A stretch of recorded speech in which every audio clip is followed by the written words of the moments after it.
बिस्मिल्लाहिर्रहमानिर्रहीम अस्सलाम वालेकुम। आई एम हिना और मैं आपके लिए थर्ड वीडियो बना रही हूँ। थर्ड वीडियो भी जो है वो हेलो वर्ल्ड के ऊपर ही है। देखिए, हम इससे आगे नहीं बढ़ेंगे अनटिल एंड अनलेस हमारे सारे कॉन्सेप्ट क्लियर ना हो जाएँ, ठीक है? अभी भी बहुत सारे स्टूडेंट्स के प्रॉब्लम्स आ रहे हैं, तो मैं उन स्टूडेंट्स के लिए बना रही हूँ ये वीडियो, ताकि जो है वो अपना हेलो वर्ल्ड प्रॉपर्ली बना सकें, सारी कमांड्स प्रॉपर्ली लिख सकें, उसको गिटहब के ऊपर जो है वो अपने रिपॉजिटरी के ऊपर पोस्ट कर सकें अपने काम को। तो इंशाल्लाह इस वीडियो के बाद जो है मुझे पूरी उम्मीद है कि आप लोगों को इस तरह की प्रॉब्लम फेस करने को नहीं मिलेंगे। ठीक है, इसके अलावा कुछ स्टूडेंट की क्यूरीज थी जो हमने कॉन्फ़िग की फ़ाइल बनाए थे, टीएस कॉन्फ़िग की फ़ाइल बनाई थी या पैकेज डॉट जेसन की फ़ाइल बनाई थी। तो वो ये जानना चाह रहे थे कि इम्पोर्टेंट है या नहीं है, अगर इम्पोर्टेंट है तो क्यों इम्पोर्टेंट है, थोड़ा बैकग्राउंड उसका जानना चाह रहे थे। और ये इम्पॉर्टेंट भी है कि हमें पता होना चाहिए कि जो काम हम कर रहे हैं तो वो हम काम क्यों कर रहे हैं, ठीक है? तो स्टेप बाय स्टेप हम चलेंगे, बिल्कुल स्क्रैच से लेके चलेंगे कि ज़ीरो से हम स्टार्ट करें और बिल्कुल एंड पे हम लोग जो है इसको ख़त्म करें, सीख के उठें यहाँ से, सही है? तो सबसे पहले हम क्या करेंगे यहाँ पे, प्लीज़ इसको स्टेप बाय स्टेप देखिएगा और जब आप दोबारा बनाने बैठें तो इन्हीं स्टेप को फॉलो कीजिएगा। तो सबसे पहले हमने क्या करना है, हमने फ़ोल्डर क्रिएट करना है अपना, ठीक है? फ़ोल्डर हमने क्रिएट किया है, यहाँ पे फ़ोल्डर का नाम हमने लिखा लर्न टाइपस्क्रिप्ट,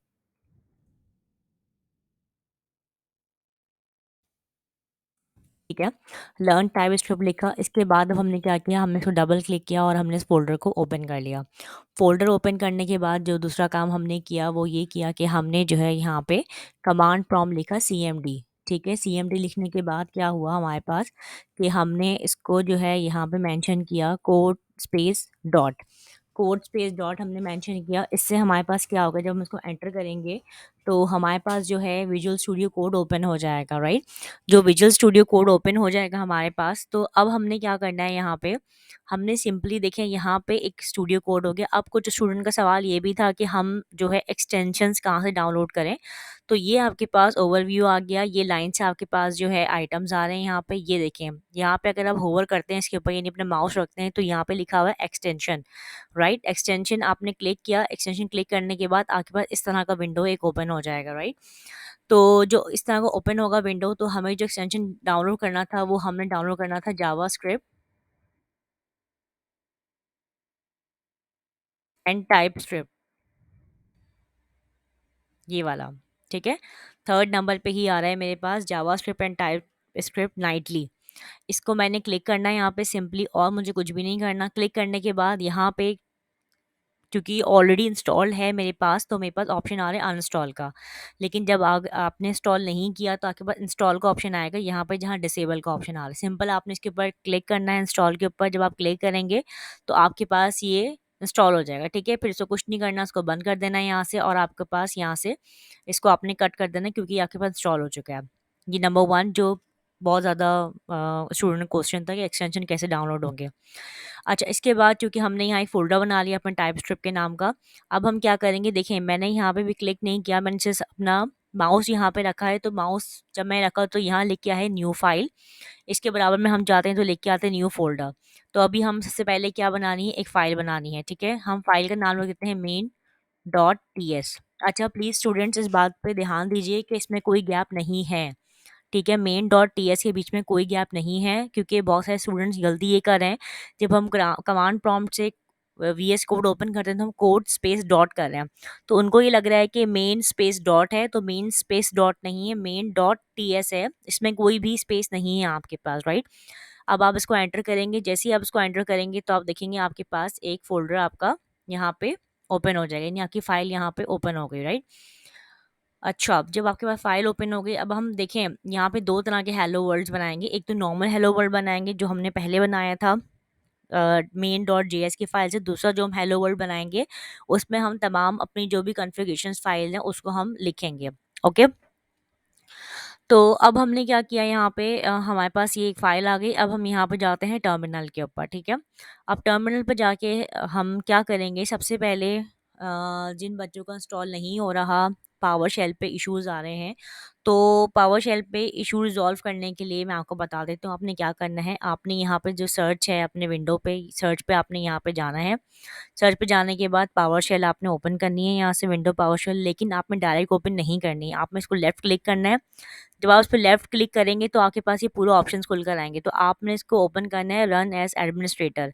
क्योंकि जब भी आप किसी भी चीज़ के अंदर चेंजेस करते हैं तो आपको उनको बताना पड़ता है कि आप एडमिनिस्ट्रेटर हैं, यानी कि आप इस सिस्टम के मालिक हैं और आप अलाउड हैं कि आप इसके अंदर चेंजेस कर सकते हैं।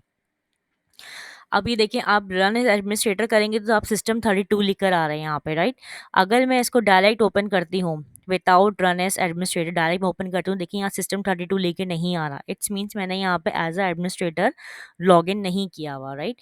लेकिन यहाँ पे सिस्टम 32 लिख के आया, तो इट्स मीन्स मैंने यहाँ पे जो है लॉग इन किया हुआ है एज अ एडमिनिस्ट्रेटर। अगर आपके पावर शेल में इशू आ रहा है तो आपने सिंपली क्या टर्म यूज़ करनी है यहाँ पे, आपने सिंपल जो है,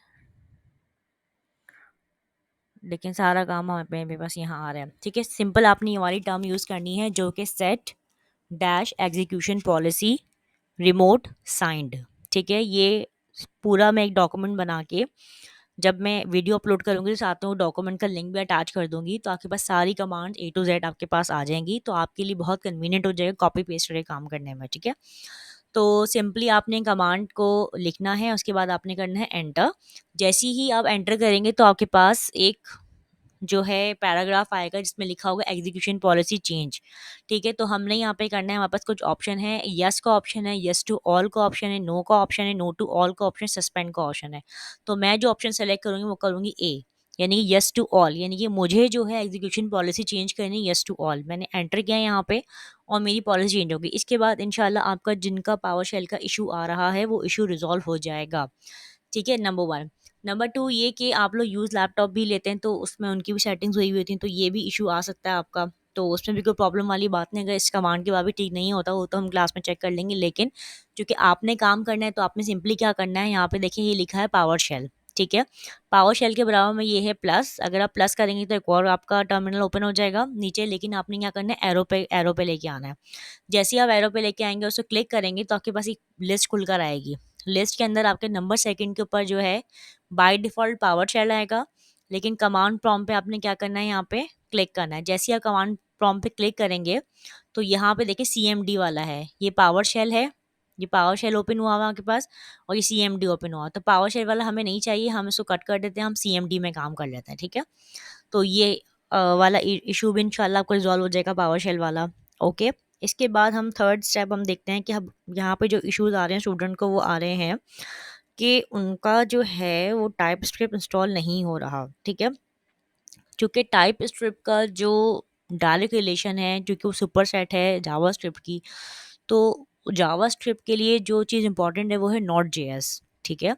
अगर आपने नोड जेएस इंस्टॉल कर लिया प्रॉपरली विंडो 10 में, तो फिर आप क्या करेंगे, सिंपल यहाँ आगे सबसे पहले आप नोड हाइफन वी लिखेंगे। हाइफन वी मैंने आपको बताया था वर्जन चेक करना है, आपने आपने जैसे क्लिक किया तो इट्स वर्जन आ गया, इट्स मीन्स आपको मेरे पास ये इंस्टॉल्ड है। अगर आपके पास भी आता है तो इट्स मीन्स आपके पास भी इंस्टॉल्ड है, राइट। अब आपने क्या करना है, यहाँ पे एक और पैकेज है हमारे पास npm हाइफन वी, ये भी आपके पास सिस्टम में होना चाहिए। जैसे ही आप npm हाइफन वी लिखेंगे तो मेरे पास npm हाइफन वी का भी वर्जन आ गया और आपके पास भी इंशाल्लाह आ जाएगा, क्योंकि जैसे ही नोड इंस्टॉल होगा तो npm का पैकेज भी साथ में इंस्टॉल हो जाएगा आपके। तो ये आपके पास npm हाइफन वी का वर्जन भी आ गया, ठीक है। ये दो चीज़ें हो चुकी हैं। थर्ड जो चीज़ आपने करनी है वो टीएस इंस्टॉल करनी है, ठीक है। अच्छा, टीएससी में जो मैं स्टूडेंट्स की प्रॉब्लम देखी थी बहुत ज़्यादा, तो किसी ने जो है वो स्पेलिंग मिस्टेक लिखी हुई है, किसी ने वर्जन के आगे एट द रेट नहीं लगाया हुआ, किसी ने वर्जन गलत लगाया हुआ, किसी ने स्पेलिंग मिस्टेक की हुई है। तो इस तरह की माइनर मिस्टेक्स हैं जो कि आप ठीक कर सकते हैं, चाहिए, इसमें परेशान होने वाली बात नहीं है। सिंपली आपने क्या लिखा, npm I stand for install, ठीक है। आप इंस्टॉल भी लिख सकते हैं और आई भी लिखते हैं, hyphen global space type type script at the rate 5.0.2, okay. आप जैसे ही ये आप कमांड एंटर करेंगे तो आपके पास जो है इंशाल्लाह टाइप स्क्रिप्ट इंस्टॉल हो जाएगा। जैसे ही टाइप स्क्रिप्ट इंस्टॉल होगा फिर आप लोग को चेक करना है, TSC हाइफन वी आपने एंटर करना है और आपके पास वर्जन आ जाएगा 5.0.2 का, ठीक है। यहाँ तक आपको क्लियर है, हमने टीएस इंस्टॉल कर लिया हमने, नोट चेक कर लिया हमने, एनपीएम इंस्टॉल कर लिया, पावर शेल का इशू रिजॉल्व कर लिया, ठीक है। ये मेन 4 इशू थे जो सबसे ज़्यादा आ रहे थे। अब जैसे ही आप ये 4 चीज़ें रिजॉल्व करके आगे बढ़ेंगे, आगे बढ़ने के बाद अब आप देखेंगे कि आपकी जो फाइल बनी हुई है टीएस वाली यहाँ पे, तो अब आप क्या करेंगे, यहाँ पे लिखेंगे simply console dot log inverted commas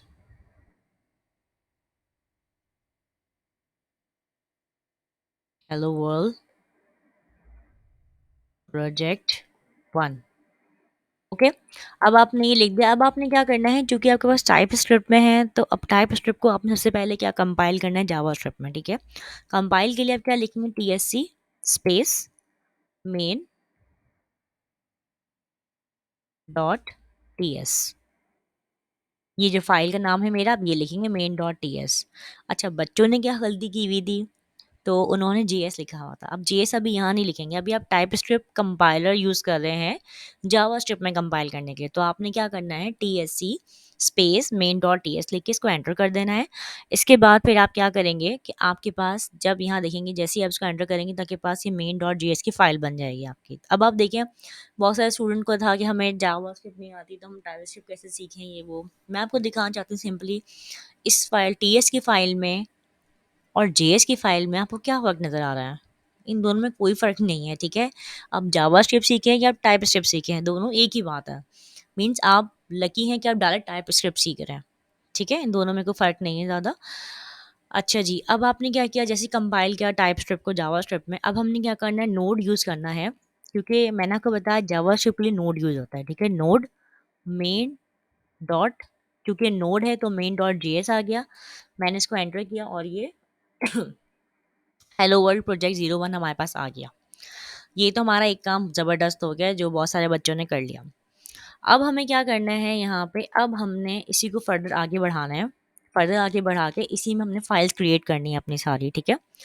तो फाइल क्रिएट करने के लिए हमें सबसे पहले क्या करना पड़ेगा, हमें इनिशियलाइज करना पड़ेगा टीएससी यानी कि टाइप स्क्रिप्ट को। तो हम क्या लिखेंगे, टीएससी हाइफन हाइफन इनिट, ठीक है। टीएससी हाइफन हाइफन इनिट हमने लिखा और हमने इसको कर दिया एंटर। जैसे ही हम इसको एंटर करेंगे तो हमारे पास देखिए लिख के आ रहा है, created new T S config dot JSON with this, ठीक है। इसमें इन्होंने बताया टारगेट जो ई एस 2016 है, module common J S strict true है, E S module interop true है, और ये सारी चीज़ इन्होंने हमें बता दी, ठीक है। और यहाँ पे हमारे पास फाइल आ गई, ओपन हो गई, ठीक है। अच्छा, अब मैं आपको थोड़ा सा बता दूँ, देखें बहुत सारे स्टूडेंट्स के दिमाग में सवाल था कि मिस हमने तो ऐसे भी कर लिया ना, जब हम मेन डॉट टी एस करके भी हम अपना रिजल्ट लेके आए तो हमें ऐसी क्या नीड आई कि हम कॉन्फिग डॉट जेसन पे काम करें या हम इस फाइल को क्रिएट करें। देखिए, मैंने आपको बताया एक होता है कन्वेंशनल तरीका काम करने का, प्रोफेशनल तरीका, ठीक है। अभी तो हम सिर्फ एक हेलो वर्ल्ड बना रहे हैं, तो हम कुछ प्रोजेक्ट्स मजीद भी हम ऐसे ही बना सकते हैं, ज़रूरी नहीं है हमें, मतलब ऐसे मैंडेटरी नहीं है सच कि हम इसको टी एस सी मतलब इनिशियलाइज़ करवाएं। लेकिन देखिए, इसको इनिशियलाइज़ करवाने से क्या होता है, मैंने आपको बताया कॉन्फ़िगरेशन। आपकी टीएस कॉन्फ़िगरेशन आपके सामने आ जाएगी कि आप कौन से मॉड्यूल यूज़ कर रहे हैं, आप कौन मतलब ईएस कौन सा टारगेट कर रहे हैं, ईएस 2017 टारगेट कर रहे हैं, ईएस 2022 2017 2015 क्या टारगेट कर रहे हैं, तमाम चीज़ें जो हैं आपको कॉन्फ़िगरेशन फ़ाइल में नज़र आएँगी। तो ये एक बेटर वे है काम करने का कि आप जो है एक कॉन्फ़िगरेशन फ़ाइल क्रिएट करें टीएस के लिए, ठीक है। अच्छा, अब जेसन सवाल था कि जेसॉन क्या होता है, ठीक है। तो उसके लिए मैं अभी आपको एक्सप्लेन करती हूँ आगे भी, कि कंप्लीट बताऊँगी पैकेज और जेसन क्या है और जेसन फ़ाइल होती क्या है, ठीक है। सबसे पहले तो आपने क्या किया, यहाँ पे टीएससी को इनिशियलाइज़ कर दिया। अब हमने क्या करना है यहाँ पे, अब हम करेंगे एनपीएम इनिट हाइफन वाई, यानी कि अब हम जो फ़ाइल क्रिएट कर रहे हैं वो हम फ़ाइल क्रिएट कर रहे हैं पैकेज की डॉट जेसन की फ़ाइल। तो उसके लिए हमें क्या करना है, एनपिट एनपीएम इनिट हाइफन वाई। मैं जैसे ही इसको एंटर करूँगी तो मेरे पास एक और फाइल क्रिएट हो गई यहाँ पे जिसका नाम है पैकेज डॉट जेसन। अब पैकेज डॉट जेसन में क्या लिखा हुआ है, क्या इन्फॉर्मेशन हमें दी गई है, इन्होंने हमें बताया नाम। नेम क्या है, लर्न टाइप स्क्रिप्ट, यानी कि ये नेम है मेरे फोल्डर का नेम, ठीक है। वर्जन बताया कि वर्जन मेरा ये है, डिस्क्रिप्शन मैंने लिखी नहीं। अच्छा, इस फाइल को मैन्युअली मैं जाकर चेंज भी कर सकती हूँ, मैं डिस्क्रिप्शन हाथ से भी लिख सकती हूँ जाके इसके अंदर, ठीक है। मैन्युअली भी मैं इसके अंदर चेंजेस कर सकती हूँ जाके, इसमें कोई इशू नहीं है मेरे लिए। ठीक है, कीवर्ड्स आ गए, लाइसेंस आ गया, ऑथर आ गया। अब हम देख लेते हैं कि ये जेसन की फ़ाइल है क्या चीज़। ठीक है, यहाँ पे अगर हम देखें,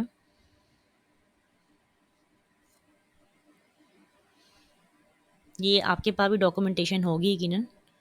तो इसमें हम देखें जेसन फाइल क्या होती है। JSON means JavaScript object notations. JSON stand for this. JSON जो है वो टेक्स्ट बेस्ड डाटा फॉर्मेट होता है that is use to store and transfer data. आपने देखा होगा कि बहुत सारी फाइल्स में हम लोग क्या कर रहे होते हैं, हमारी जो है वो कंप्यूटर लैंग्वेज होती हैं या डिफरेंट किस्म की लैंग्वेजेस यूज़ हो रही होती हैं। तो इसमें हम सिंपली टेक्स्ट बेस्ड डाटा, जैसे कि आपकी इन्फॉर्मेशन, आपका नाम, आपका जेंडर, आपका फ़ोन नंबर, आपका एड्रेस, ठीक है, जैसे एक नॉर्मल आपकी इन्फॉर्मेशन होती है, इसी तरह एक टेक्स्ट बेस्ड डाटा फॉर्मेट होता है that is use to store and transfer data. यानी कि वो क्या करता है, आपकी इन्फॉर्मेशन को स्टोर करता है और डाटा को ट्रांसफर करता है। ठीक है, और जेसन को लिखा, सिंटेक्स, सिंटेक्स मीन्स होता है उसको लिखा कैसे जाता है। ठीक है, सिंटेक्स मीन्स होता है कि इसको कैसे लिखें, किसी भी चीज़ का प्रोग्रामिंग लैंग्वेज सिंटेक्स क्या होता है, इसको कैसे लिखें। तो आप क्या करते हैं, कर्ली ब्रेसेस के अंदर इन्वर्टेड कॉमास, यानी ऑब्जेक्ट की वैल्यू के उसमें होता है, यानी कि की क्या है आपका नेम और वैल्यू क्या है वेपन। ठीक है, की वैल्यू पेयर में होता है और इन्वर्टेड कॉमास में होता है। ठीक है, आपकी एज आ गई 21 और आपका जेंडर आ गया। अब आप देखें यहाँ पे नेम के आगे जो नेम लिखा है वेपन, इसमें इन्वर्टेड कॉमास में लिखा है, और जो एज लिखी 21 वो विदाउट इन्वर्टेड कॉमास में लिखा है। इसका रीज़न क्या है?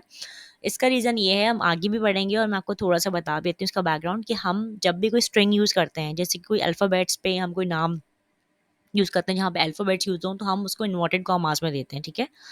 और जब हमारे पास कोई नंबर्स आते हैं, जैसे 21 इज़ अ नंबर, तो उसको हम इन्वर्टेड कॉमास में नहीं देते। अगर हम इन्वर्टेड कॉमास में देंगे तो वो उसको कंसीडर स्ट्रिंग करेगा, और हमें नंबर को नंबर कंसीडर करवाना है, स्ट्रिंग को स्ट्रिंग कंसीडर करानी है। अब जैसे मेल है, मेल आपके अल्फ़ाबेट से रेडी हुए ना मेल, तो वो इन्वर्टेड कॉमास में आ गया हमारे पास। But wait, is JSON similar to JavaScript object? No. JavaScript object जो होते हैं उनके अंदर फंक्शंस होते हैं। अब आप यहाँ देखिए, यहाँ कोई फंक्शन नहीं है, यहाँ सिर्फ डिटेल है आपकी।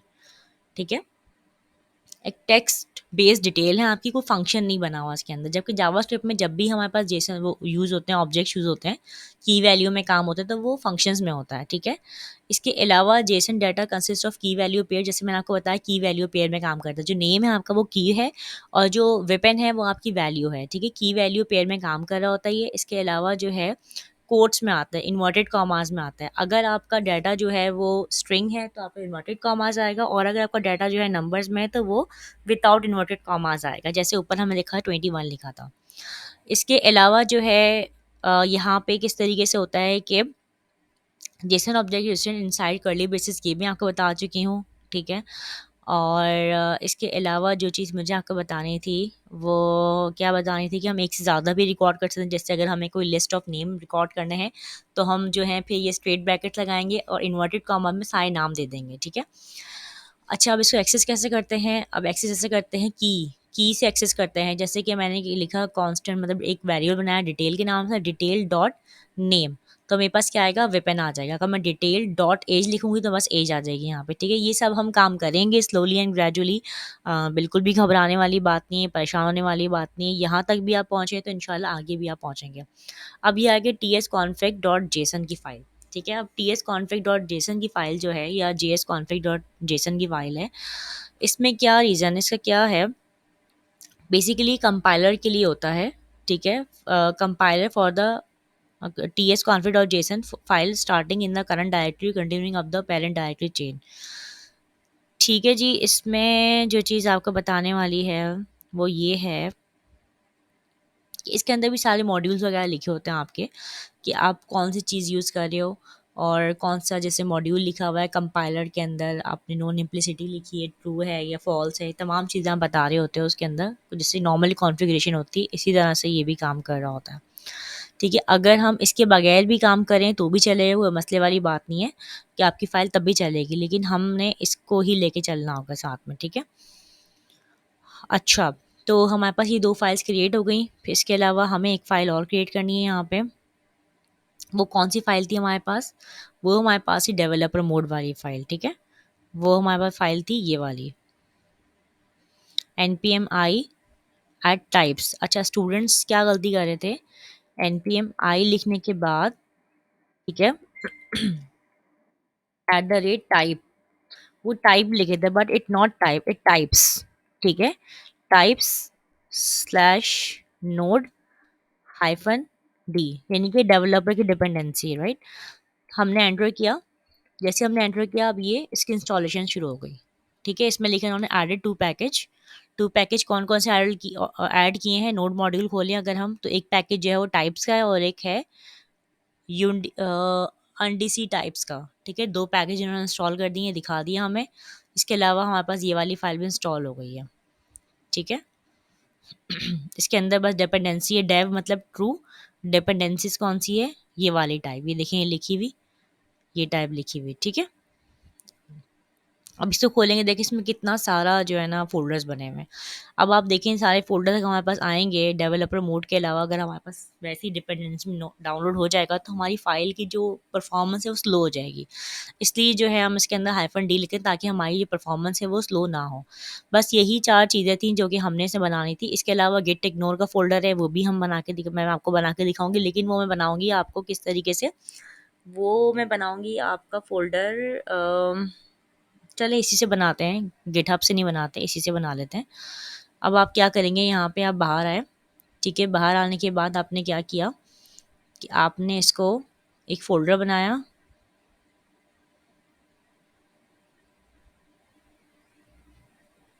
एक फ़ाइल क्रिएट होगी I think, create a file, ठीक है। एक फ़ाइल क्रिएट होगी और उसका नाम रखा है डॉट गेट इग्नोर, ठीक है। आपने एंटर किया तो देखिए आपके पास ये साइन बनकर आ गया यहाँ पे, ठीक है। अब आपने यहाँ क्या करना है, आपने इसको, एक मिनट मैं इसका नाम कॉपी कर रही हूँ इसलिए मैंने इसको ये किया है। आपने इसके अंदर कंट्रोल वी,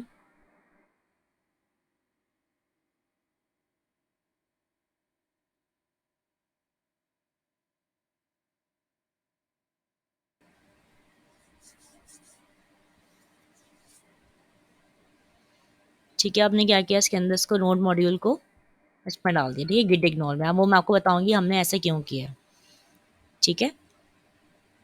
इसके अंदर हमने इसको डाल दिया, आपने देख लिया हमने किस तरह इसको मैंने इसमें डाला है। अब हमने क्या करना है, चूंकि पहले हम ऐसे रन करवा चुके थे अपना, अब चूंकि हमने इसमें फाइल्स क्रिएट की हैं जेसन की, तब हम क्या करेंगे, टीएससी लिखेंगे कंपाइल के लिए, एंटर। कंपाइल हो गया आपका, कंपाइल के बाद आप क्या लिखेंगे, नोड और फाइल का नाम जो कि है मेरे पास मेन, मैंने एंटर किया तो देखिए यहाँ पे मेरे पास हेलो वर्ल्ड प्रोजेक्ट 01 आ गया, ठीक है। ये छोटा सिंपल सा प्रोजेक्ट है, इंशाल्लाह आप जैसे स्टेप बाय स्टेप इसको फॉलो करेंगे आपको समझ आ जाएगी किस तरह करना है। अब आपने इसके बाद क्या करना है, नेक्स्ट स्टेप क्या होगा, नेक्स्ट स्टेप ये होगा कि आपने एज इट इज़ यहाँ से बनाने के बाद इसको फ़ौरन गिटहब के ऊपर अपलोड करने चले जाना है, ठीक है। गिटहब पे जो आप लोग अपलोड करने जाना है, तो मेरे पास ये गिटहब है मेरा, ठीक है। जैसे ही आप साइन इन कर लेंगे इसके ऊपर आपके पास तरह का ओवरव्यू आ जाएगा, इंटरफेस आ जाएगा। इसमें आपने क्या करना है, सिंपल यहाँ जाके क्रिएट न्यू पे क्लिक करना है आपने। जैसे ही क्लिक करेंगे तो आपके पास ऑप्शन आ जाएंगे, तो आपने क्या करना है, न्यू रिपॉजिटरी पे क्लिक करना है, ठीक है।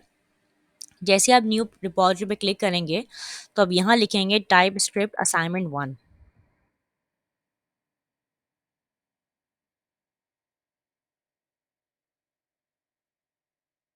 ठीक है। टाइप स्क्रिप्ट असाइनमेंट 1 हमने क्रिएट कर दिया, यहाँ पे क्रिएट हो गया हमारे पास। अब हमें कुछ भी नहीं करना, उसके अंदर सब चीज़ें बाय डिफ़ॉल्ट रहेंगी, जस्ट आपने क्रिएट रिपॉजिटरी पे क्लिक कर देना है, ठीक है। क्रिएट रिपॉजिटरी पे क्लिक करने के बाद अब आपने क्या करना है, आपने वन बाय वन सारी चीज़ें आपने बनानी है, ठीक है। अगर आपने यहाँ पे आपको दो ऑप्शन है, या तो आप डायरेक्ट इसको कॉपी कर दें, इको इको को कॉपी करके रखेंगे तो आपकी यहाँ पे रीडमी की फ़ाइल बन जाएगी, या अगर आपने इसको कॉपी नहीं करना है तो डायरेक्ट यहाँ पे रीडमी की फ़ाइल बना दें। बट चले हम यहाँ से स्टेप बाय स्टेप कॉपी कर रहे हैं, तो मैंने यहाँ से कॉपी किया इसको और मैंने देखें रीडमी डॉट एम डी मैंने आपको बताया था कि है मार्कडाउन होता है, ठीक है। जैसे ही मैंने इसे एंटर किया तो आप देखिए यहाँ पे मेरी फ़ाइल क्रिएट हो गई है, रीडमी डॉट एम डी की फ़ाइल क्रिएट हो गई, ठीक है। अब रीडमी डॉट एम डी में देखें क्या लिख के आया, टाइप स्क्रिप्ट असाइनमेंट 1 लिख कर आ गया आपके पास, ठीक है।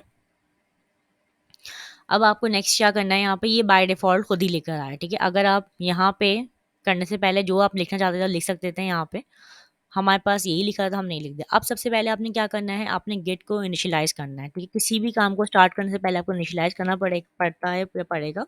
फॉर एग्ज़ाम्पल जो बॉयज़ को अगर मैं एग्ज़ाम्पल दूँ, जैसे बाइक है, बाइक चलाने के लोग क्या करते हैं, सबसे पहले किक मारते हैं उसके ऊपर, तभी तो बाइक स्टार्ट होती है ना। इसी तरीके से हम कोई भी चीज़ काम करने से पहले इसको इनिशियलाइज़ करते हैं।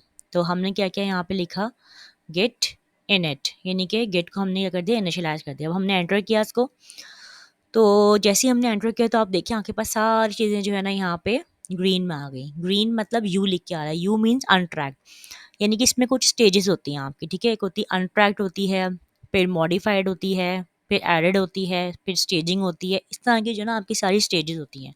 अभी सिंपल आप ये समझें कि जैसे ही आपने गेट को इनिशियलाइज़ किया तो आपके पास ग्रीन आ जाएगा, यहाँ पे सारी जितनी भी फाइल सब ग्रीन आ जाएंगी आपके पास, राइट? उसके बाद क्या होगा, आपको मैं इसकी स्क्रीन थोड़ी सी क्लियर कर देती हूँ। ठीक है, गिट इनिशियलाइज़ के बाद अब आपने क्या करना है नेक्स्ट, आपने जो है गिट स्टेटस भी चेक करते रहना साथ में, ठीक है? गिट स्टेटस से क्या होगा, पता चलेगा कौन-कौन सी फाइल आपके पास ऐड है और कौन-कौन सी फाइल ऐड नहीं है। किसी स्टूडेंट का सवाल था कमिट्स क्या होते हैं, कमिट्स किस तरह होते हैं, फर्स्ट कमिट क्या है, सेकंड कमिट क्या है, तो वो भी मैं आपको दोबारा से ईज़ी लैंग्वेज में समझा दूँगी कमिट्स क्या होता है। खैर अभी इसने लिखा है नो कमिट येट, और ये हमें बता रहा है कि अनट्रैक्ड फाइल, यानी कि यू फाइल्स को, ये यू बना हुआ है, इनको कहते हैं अनट्रैक्ड फाइल। अनट्रैक्ड फाइल को क्या करो, ऐड कर दो, गेट ऐड फाइल का नाम लिख दो, ठीक है? तो अब हम क्या करेंगे, सबसे पहले हम जो फाइल ऐड करेंगे वो रीडमी की फाइल ऐड करेंगे हम, ठीक है? गेट ऐड डॉट रीडमी की फाइल यहाँ से हमने कॉपी किया और यहाँ लाके इसको पेस्ट कर दिया, ठीक है? हमने इसको एंटर किया, तो अब आप देखिएगा कि यहाँ पे देखें सबका स्टेटस यू है, लेकिन सिर्फ जो रीडमी वाली फाइल है इसका स्टेटस ए है। ओके, तो इसका स्टेटस ए है, इट्स मीन्स ये अभी सिर्फ एडेड है। देखिए अगर मैं इस पे होवर करूँ तो उस पे लिख कर आ रहा है इंडेक्स एडेड, ठीक है? अब मैं गिट स्टेटस देखती हूँ यहाँ पे दोबारा से, गिट स्टेटस में बस क्या आ रहा है, गिट स्टेटस में ये आ रहा है कि जो रीडमी वाली फाइल थी वो ग्रीन हो गई, यानी वो ऐड हो गई, ठीक है? अब ऐड हो गई तो वो कह रहा है अच्छा ठीक है, अब ऐड हो गई, अगर आपको ऐड करनी है तो ठीक है, वरना अगर आपको रिमूव करनी है तो आप ये वाली कमांड यूज़ कर लें। मुझे रिमूव नहीं करनी है, लेकिन वो फिर भी मुझे पता चल गया, ठीक है, अगर मुझे स्टेज पे चली गई, अगर मुझे अनस्टेज करना है उसको, यहाँ क्या लिखा है टू अनस्टेज, अगर मुझे अनस्टेज करना है उसको वापस तो मैं इसको रिमूव करूँगी, बट मैं यहाँ रिमूव नहीं करूँगी। अच्छा अब जनाब, ये अब मैं, मेरे पास इतनी सारी फाइल हैं, क्या मैं वन बाय वन फाइल का नाम लिख के ऐड करूँगी? Of course not. तो मैं यहाँ पे क्या करूँगी कि मैं यहाँ लिखूँ गेट ऐड स्पेस डॉट। जैसे ही मैं गेट ऐड स्पेस डॉट लिखूंगी तो होगा क्या कि मेरे पास सारी फाइल्स जो हैं यहाँ पे ऐड हो जाएंगी, ठीक है? ओके, अब मैं यहाँ लिखती हूँ गेट स्टेटस, तो ये देखें सारी फाइल ग्रीन हो गई, यहाँ पे सारी फाइल ऐड हो गई है मेरे पास, ठीक है? सारी फाइल मेरे पास ऐड हो चुकी है यहाँ पे। अब मैं क्या करूँगी यहाँ पे कि गेट स्टेटस भी मैं चेक कर लिया और मैंने सारी फाइल्स को ऐड भी कर दिया। अब मुझे क्या करना है, अब मुझे करना है फर्स्ट कमिट। जब तक मैं कमिट नहीं करूँगी तब तक ये स्टेजिंग की स्टेज से आगे नहीं जाएगी। तो अब मुझे क्या करना है, यहाँ पे कमिट करना है, तो मैं क्या लिखूँगी यहाँ पे, फर्स्ट कमिट लिखा है, मैं इसको चेंज कर सकती हूँ। फर्स्ट कमिट को हटाकर मैं यहाँ पे लिख सकती हूँ कि फर्स्ट असाइनमेंट, ठीक है? फर्स्ट असाइनमेंट लिख दिया मैंने, इसको स्पेलिंग देख लीजिएगा खुद ही आप लोग, ठीक है? अब मैंने क्या किया, इसको एंटर किया, तो अब ऑटोमेटिकली देखें सारी चले गई, यानी कि सारी की सारी स्टेजिंग में चले गई अब, ठीक है? स्टेजिंग में चलेगी, सब कुछ गायब हो गया, इट्स मीन्स ये मेरा कमिट हो चुका है, ठीक है? फर्स्ट कमिट हो गया मेरा। अब मैंने क्या किया, अब मैं आपको चीज़ चेक करवाती हूँ। अभी देखें, ये मैंने लिखा है यहाँ पे, पहले मैं स्क्रीन क्लियर कर देती हूँ। मैंने यहाँ लिखा गिट ब्रांच, गिट ब्रांच लिखा मैंने, तो उसने मुझे क्या बताया, मेरी ब्रांच कौन सी है इस वक्त, मास्टर है मेरी ब्रांच, ठीक है? लेकिन मुझे इसको काम मास्टर ब्रांच में नहीं करना, मुझे जो काम करना है वो मुझे करना है मेन ब्रांच में, ठीक है? तो उसके लिए मैंने क्या यूज़ किया, git branch hyphen capital M main, मैंने एंटर किया, और अब मैं गिट ब्रांच चेक करती हूँ तो गिट ब्रांच में क्या आ रहा है मेरे पास, मेन आ रहा है मेरे पास, ठीक है? See the difference. इसके बाद हमने क्या करना है, गेट रिमोट को क्लिक करना है और यहाँ पे लाके इसको पेस्ट कर देना है। इसमें हमें कुछ भी ऐड नहीं करना, कॉपी पेस्ट का काम है सारा, ठीक है? मैंने एंटर किया, एंटर करने के बाद जो लास्ट कमांड है मेरे पास, git push hyphen U origin main, ठीक है। अब मैंने क्या किया, इसको मैंने रिमोट पे भेज दिया, यानी कि जो मेरा लोकल काम था वो मैं पुश कर रही हूँ किस पे, ओरिजिन के ऊपर, यानी मेन के ऊपर। ये देखें, ये हो गया। अब दोबारा मैं यही कमांड यूज़ करूँगी, लेकिन इसमें मैं हाइफन यू हटा दूँगी, ठीक है? जो हाइफन यू है मैं इसको हटा दूँगी, git push origin main, enter, everything up to date. ठीक है, अब एवरीथिंग अप टू डेट का मतलब क्या हुआ, यहाँ तो अभी भी मेरे पास यही नज़र आ रहा है, तो उसके लिए अब मुझे क्या करना पड़ेगा, रिफ्रेश करना पड़ेगा। जैसे ही मैं इसको रिफ्रेश करूँगी तो आप ये देखें क्या हुआ कि मेरी सारी की सारी फाइल्स जो हैं वो यहाँ पर आ गई हैं। ठीक है, मैं आपको दोबारा दिखाती हूँ इसे बैक पे जाके। अच्छा जी, तो अब ये देखिए मेरी मेन स्क्रीन आ गई यहाँ पे। ठीक है, वहाँ पे मेरे पास लिखा आया था everything is up to date. ठीक है, यहाँ मैं बस लेके आया था एवरीथिंग अप टू डेट। और अब मैं अपनी मेन स्क्रीन पे जाती हूँ, मेरे पास असाइनमेंट है यहाँ पे, मैं रिपॉजिटरी पे क्लिक करती हूँ।